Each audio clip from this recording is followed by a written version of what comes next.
الحمدللہ، اللہ تعالیٰ کا لاکھ لاکھ شکر ہے کہ مالک الملک نے اپنی یاد کی توفیق اور موقع عطا فرمایا۔ لاکھوں اور کروڑوں درود حضرت محمد مصطفیٰ صلی اللہ علیہ وآلہ وسلم پر، جن کے طفیل مالک الملک نے یہ مہربانی عطا فرمائی۔ سامعین کرام، اللہ تعالیٰ نے قرآن پاک میں ارشاد فرمایا، اعوذ باللہ من الشیطان الرجیم، بسم اللہ الرحمن الرحیم۔ اگر پہنچے آپ صلی اللہ علیہ وآلہ وسلم کو کچھ بلائی تو ان کو بری لگتی ہے، اور اگر پہنچے آپ صلی اللہ علیہ وآلہ وسلم کو کوئی مصیبت تو کہیں گے کہ ہم نے درست کر لیا تھا اپنا کام پہلے ہی، اور لوٹتے ہیں خوشیاں مناتے ہوئے۔ آپ صلی اللہ علیہ وآلہ وسلم فرمائیں، ہرگز نہیں پہنچے گی ہمیں کوئی تکلیف بجز اس کے کہ لکھ دیے ہے ہمارے لیے اللہ تعالیٰ نے، وہی ہمارا حامی و ناصر ہے، اور اللہ تعالیٰ پر ہی توکل کرنا چاہیے مومنوں کو۔ فرما دیجئے، کیا تم منتظر ہو ہمارے متعلق ایک بھلائی کے دو بھلائیوں میں سے، اور ہم انتظار کرتے ہیں تمہارے لیے کہ دے اللہ تعالیٰ عذاب تمہیں اپنے پاس سے یا ہمارے ہاتھوں سے؟ پس تم بھی انتظار کرو، ہم بھی تمہارے ساتھ انتظار کرنے والے ہیں۔ فرما دیں، خرچ کرو خوشی سے یا ناخوشی سے، ہرگز قبول نہیں کیا جائے گا تم سے، بے شک تم ایک نافرمان قوم ہو، اور نہیں منع کیا گیا ہے انہیں کہ قبول کیے جاتے ان سے ان کے اخراجات، سوائے اس کے کہ انہوں نے کفر کیا اللہ تعالیٰ کے ساتھ اور اس کے رسول صلی اللہ علیہ وآلہ وسلم کے ساتھ، اور نہیں آتے نماز ادا کرنے کے لیے مگر سست اور نہیں خرچ کرتے وہ مگر ایسے حال میں کہ وہ ناخوش ہیں۔ پس نہ تعجب میں ڈال دیں آپ کو ان کے مال اور نہ ان کی اولاد، یہی چاہتا ہے اللہ تعالیٰ کہ عذاب دے ان کو ان چیزوں سے دنیاوی زندگی میں، اور نکلے ان کی سانس اس حال میں کہ وہ کافر ہوں۔ پچھلی مرتبہ کا فرمان آپ نے سنا جس میں منافقین کے بہانوں کا ذکر تھا۔ اللہ تعالیٰ نے نبی پاک صلی اللہ علیہ وآلہ وسلم کو ان منافقین کی حالت بتائی کہ ان کے سارے بہانے جھوٹے تھے، کیونکہ وہ سچے دل سے مسلمان تھے ہی نہیں۔ ان لوگوں کے پاس اسلام نے لانے کے بغیر چارہ ہی نہیں رہا تھا۔ ان کی اولادیں روشن خیال ہونے پر نسبت رسولی صلی اللہ علیہ وآلہ وسلم سے مالا مال ہو گئیں۔ اب ان کے سامنے ان کا ذلیل ہو کر رہنا اور جزیہ دینا بھی ان کو برا لگتا تھا، اور اسلام کے لیے ان کے دلوں کی زمین تیار ہی نہ تھی، اس لیے صرف انہوں نے ظاہراً اسلام لایا، بوقت ضرورت تکلیف اٹھانا ان کو گوارا ہی نہ تھا۔ اللہ تعالیٰ نے صاف فرما دیا کہ جو ایمان رکھتا ہے، یعنی نسبت رسولی صلی اللہ علیہ وآلہ وسلم سے جو منور ہو، وہ کبھی مالی اور جانی جہاد سے محروم نہیں رہتا، نہ اس کے لیے بہانے تلاش کرتا ہے۔ یہ لوگ اللہ تعالیٰ پر ایمان لانے والے ہیں اور اللہ تعالیٰ کے راستے میں بڑی سے بڑی قربانیاں دینا اپنی سعادت سمجھتے ہیں۔ ایسی سعادت سے وہ کیسے محروم رہ سکتے ہیں؟ یہ اللہ تعالیٰ کے خاص بندے ہوتے ہیں اور اللہ تعالیٰ کے قریب ہوتے ہیں۔ بہانے وہ لوگ تلاش کرتے ہیں جو اللہ تعالیٰ اور قیامت پر یقین نہیں رکھتے۔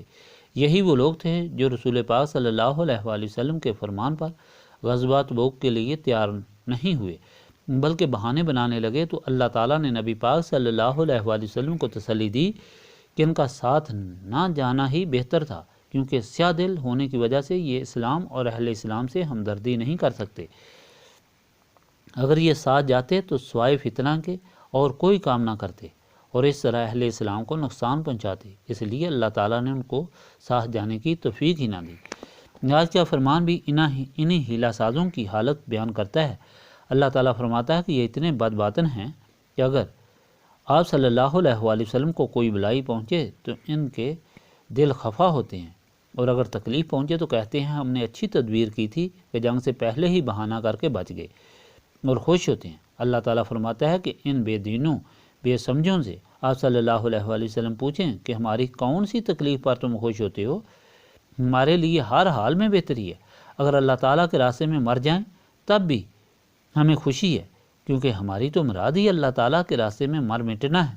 اللہ تعالیٰ نے اپنے راستے میں شہید ہونے والوں کے لیے بے شمار نعمتیں رکھی ہیں، اور اگر ہم غازی بن جائیں تو بھی ہمارے لیے دنیا کی نعمتیں ہیں اور اللہ تعالیٰ کی رضا بھی ہے۔ اور اے اللہ تعالیٰ سے انکار کرنے والو، تمہارے لیے ہر حال میں عذاب ہے، خواہ مسلمانوں کے ہاتھوں سے قتل اور ذلیل ہو یا اللہ تعالیٰ کی طرف سے عذاب کی بدولت، جس طرح پہلی قومیں تباہ ہوئیں۔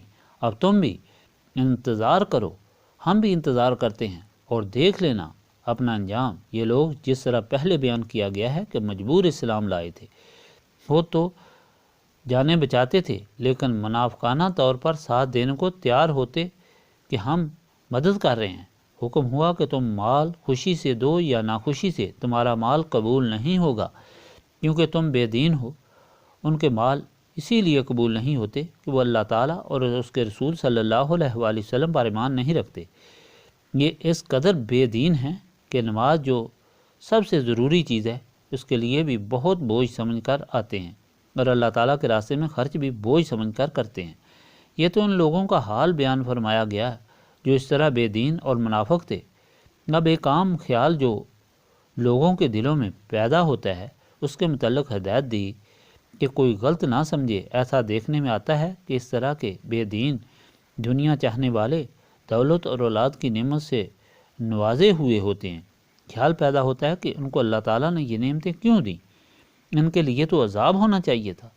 اسی خیال کی درستگی کے لیے ارشاد ہوتا ہے کہ اچھے طریقے سے سمجھ لو کہ ان کی دولت ان کو اس لیے نہیں دی گئی کہ ان پر اللہ تعالیٰ راضی ہے یا ان کو انعام دے رہا ہے، بلکہ اللہ تعالیٰ ان سے ناراض ہے اور اپنے گرفت ان پر سخت کرنا چاہتا ہے، اور ان کو اسی مال اور انعام کی وجہ سے عذاب دینا چاہتا ہے تاکہ وہ ان دنیاوی نعمتوں میں مشغول ہوں، خوب گناہوں میں مستغرق ہوں، اللہ تعالیٰ سے غافل ہوں، تو اللہ تعالیٰ کی پکڑ ان پر آئے اور اس طرح ان کی روح نکلے حسرت میں ڈوبے ہوئے، یہ ذلیل ہو کر سب کچھ چھوڑ کر خالی اس دنیا سے رخصت ہو کر عذاب الہی میں مبتلا ہوئے۔ آپ فرمان رسول صلی اللہ علیہ وآلہ وسلم سن چکے ہیں کہ ایسے لوگ جب مرتے ہیں تو ان کی روح نکالنے کے لیے عزرائیل جب آتے ہیں تو ان کی روح بدن میں چھپتی ہے، اور وہ اس روح کو اس طرح کھینچ کر نکالتے ہیں جس طرح کانٹوں والی لکڑی پر گیلی اون لپٹی ہو اور اسے وہ لکڑی کھینچ کر نکالی جائے، اور وہ اسے نکال کر بد شکل فرشتوں کے حوالے کرتے ہیں جو بدبودار ٹاٹ کا کفن لے کر بیٹھے ہوتے ہیں، اور جب وہ لے کر اسے قبر میں لٹاتے ہیں تو وہ قبر مشرق سے مغرب اور شمال سے جنوب کی طرف ملتی ہے، اور اس کی ہڈیاں پستی رہتی ہیں۔ پھر اس کے بد اعمال بد شکل بنا کر اس کے ساتھ اسے عذاب میں مبتلا رکھنے کے لیے بٹھا دیے جاتے ہیں۔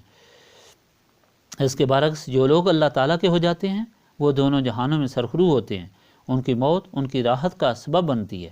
احد میں حضرت سعد جب نبی پاک صلی اللہ علیہ وآلہ وسلم کی حفاظت کرتے کرتے اپنے دونوں ہاتھوں اور دونوں ٹانگوں سے محروم ہو گئے اور آپ کو غار میں لا کر نبی پاک صلی اللہ علیہ وآلہ وسلم کے قدموں میں رکھ دیا گیا، جب ان کی روح پرواز کرنے لگی وہ اپنی زبان سے حضور پاک صلی اللہ علیہ وآلہ وسلم کے پاؤں مبارک کو چاٹ رہے تھے تو زور سے کہا، خدا کی قسم میں اپنی مراد کو پہنچ گیا ہوں۔ انہیں صرف اللہ تعالیٰ کی رضا ملی، باقی تو سب کچھ لٹ گیا، جان بھی چلی گئی، مگر روشن دل و دماغ رکھنے والے سمجھ چکے تھے اور یقین کر چکے تھے کہ یہی سب سے بڑی سعادت ہے۔ سامعین کرام، ان نعمتوں کو وہی پا سکتا ہے اور ذلتوں اور عذاب سے وہی بچ سکتا ہے جو نسبت رسولی صلی اللہ علیہ وآلہ وسلم سے مالا مال ہوتا ہے۔